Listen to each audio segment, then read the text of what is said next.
everyone. Happy holiday. I am so excited that 2023 is almost over. I'm looking forward to 2024. So today I am recording in my kitchen because I had to move some things around. They are getting ready to do some things in my kitchen. And so I'm in here real quick using the lighting. So I come on here today with an update about my candle journey. And something happened to my computer, so I am working off of my laptop, okay? So I am on here today to keep it real about the candle making experience. And one of them is the challenges that I am facing. So this is about challenges. As you know, I started getting into candles a couple months ago. And so far, I have ran into one of the biggest problems when it comes to candles. And so I am in the phase now where I am trying to figure out the correct wick size. So as you can see, these are some dessert candles. One is a strawberry shortcake. One is a birthday cake candle. Now I did a test on the birthday cake candle, and I'm going to show you the wick that I was using prior to making some new changes. So when I first started learning about candles, I was told to use or taught to use the 60-44-18 zinc. And immediately when I looked at these candles when they came, something didn't sit right with me. I did not like how thin the wick looked, especially for the dessert candle jars. So I tried using the 60-44-18 zinc cord with the dessert candle, and I used one wick. And one of the things I noticed right away that I was not getting a strong scent throw. So I did leave the candle for like a couple weeks, and I'm going to show you something else as well. So I was using this brand called, I don't have much of it left because I did a lot of testing with this brand, but it comes in this, and I got it off of Amazon, right? It's some type of American soy candle wax. So I got this off of Amazon. So this is what I was using at first. And then I end up buying the 464 flakes. Now I like the 464 flakes a lot. I do. Now I like the flakes. Okay, it came in a 10-pound bag like this. And I got this off of Nature's Garden. Okay. I like the flakes. Now, let me make some corrections. I like the flake form, but I'm also running into some challenges with this wax. And one of the issues that I'm running into the challenge with, again, is scent throw. So I have been trying to do some research on how can I get a great scent throw using dessert candles. And I finally had to reach out to someone else. So I was giving a little bit of education on why the zinc core is not preference. Why this is not a good preference for dessert candles or soy wax. And from my understanding is that it's like it's not for candles of this nature. And one of the reasons why is because you got to have a wax that has gives off like a hot throat. And so I end up purchasing, based off of the conversation that I had, I ended up reaching out to Candle Science, and they was telling me about this series called the CD22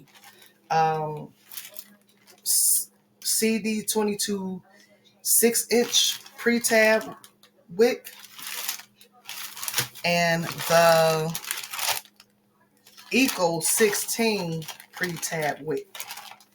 So I went back, I remade some candles, and I did a burn test on one of my candles. And one thing I noticed that the flame was like dancing around for some reason. And so this is where the education is very important. So when you are wick testing, you have to measure the diameter of your jars. The wick preference goes by the diameter of your jars. There's no way around it. And so this is the jar that I got from Dollar Tree, and I'm mentioning this for a reason. So when I looked at the bottom of this jar, it says it's 3.6 in 3.6 by 3.9 in diameter. But when you go on the Candle Science site, they have a jar similar to this and it's different. So my thing in the future is that I am going to purchase jars that is from a supplier. I am not going to use the jars from the candle store until I get a little more educated on how to find the correct wick. Okay, so one of the things when I started making candles is that I always wanted to know, how did people know what kind of wick to use? And to be honest, and I gotta be honest, you just have to, once you get that diameter, you have to find out the family of wick that goes with that diameter jar, and you just got to keep testing.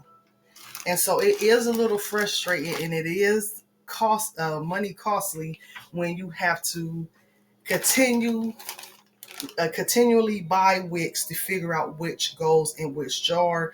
But again, you are dealing with liquid, you are dealing with wax, flammable stuff, and you want to make sure that your customer has a safe use of your product. So I'm going to just show you a couple examples of what I made. And this is a pink marble, um, pink sugar and marble candle that I made. Okay. And this again is the Dollar Tree jar. So I used, and I always write at the bottom, and I write my notes down. So I used the Eco 16 wick on here, and I only put 10% fragrance in here. So again, it's still in the process of setting for the 2 week period. So I'm not there yet to test this candle. Okay. So this one is the Eco 16. All right. So this is also another Dollar Tree jar that I got from the Dollar Tree. And this is now I'm going to read this to you, okay? It says 3.4 inches in diameter by 4.4 inches. Okay? So I'm going to show you what this jar is. This is my Fruit Loop candle, okay? And I use the CD 22 wick on here. Again, I'm getting close to the time to do the burn test, but I'm quite not there yet. It smells good, but that's something that I found out as well. The jar can smell good while it's cold, but if you don't have the right wick in here and that wick is not popping, like it's like you did it for nothing. It's not like you did it for nothing, but it's just like you feel like you just overwhelmed because you didn't took your time to make the candle look so pretty, but you're not getting a good smell. Okay. And I don't know if I showed this one. Okay, um this is the strawberry shortcake candle that I made, and I used the zinc core on here. Now, I also was told some information about doing these dessert candles. So I was also told that I should be using 2 wicks, not 1 wick, when doing these candles. So 2 wicks is what I was told. But again, if you are learning from someone else, just keep in mind that you still might have to, explore your options. It's not that the information that they're telling you is wrong. It's probably because the information that they're telling you is what worked for them, and they are trying to give you information based off of their results and their um, passage of their candles. So it's not that the information that they're telling you is wrong. It might work for them.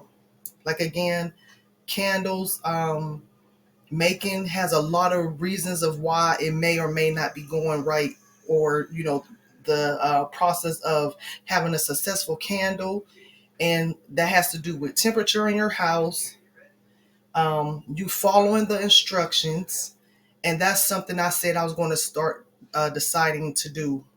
So in the future, I'm going to start purchasing my jars from a candle supplier, because what I found out, like, I'm gonna use candle science for an example. They have a wick guide chart on the kind of waxes that you use. That's one thing that I like the most. So they do have a ton of wick guide charts on here, and about different waxes to use for your candles.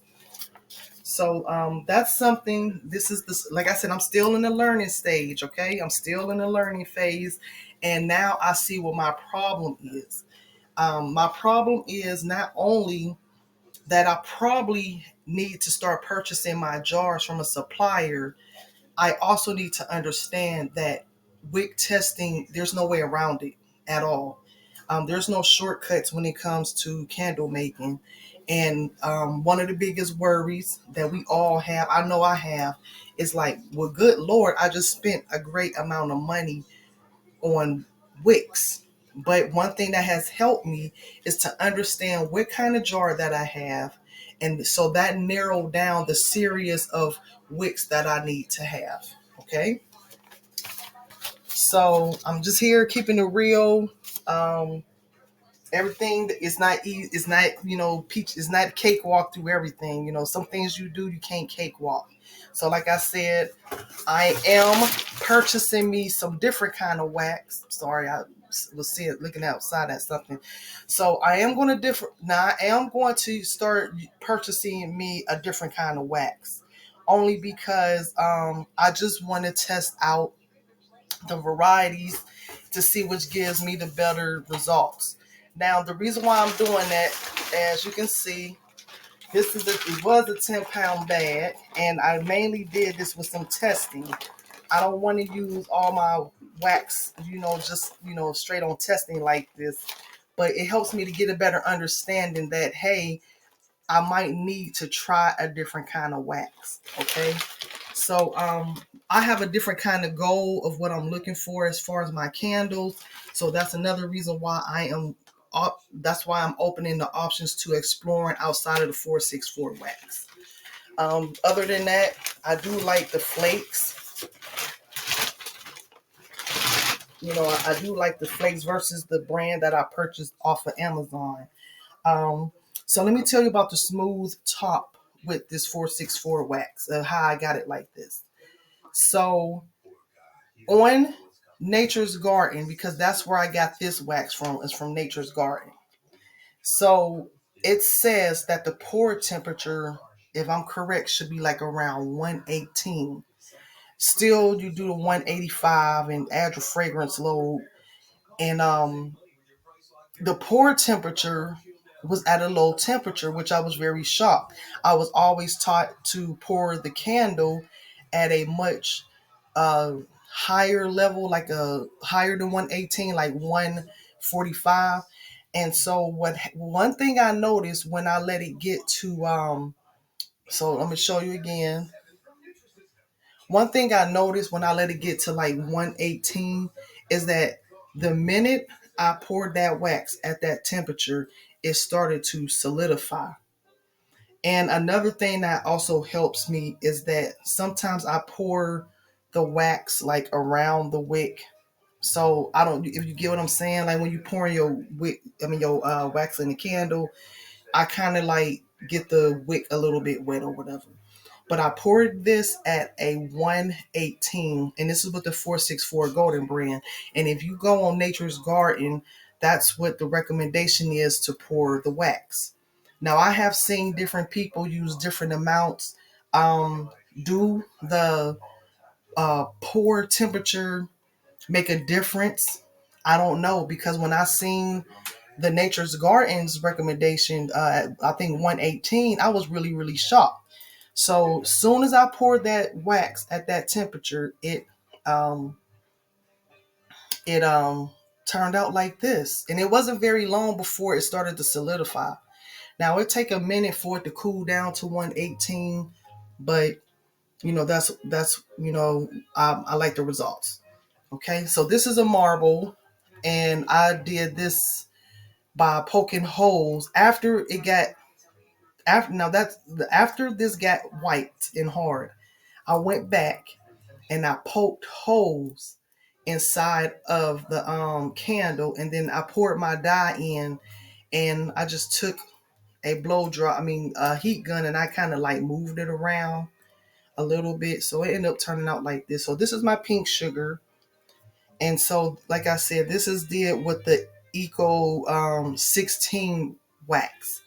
Now, if this test burn like fails, then I am going to just wait until I get my jars, and I am going to test my wicks based off of the new jars that I got. So like I said, I'm new to this as well. I'm excited. I have done other things. Actually, I got another box of wax that came in because I'm doing something else while I'm waiting on my candles results to perfect. You still got to still try to move on to something else while you are in between this as well. So next time I do a dessert candle, I am going to try the method of using 2 candles.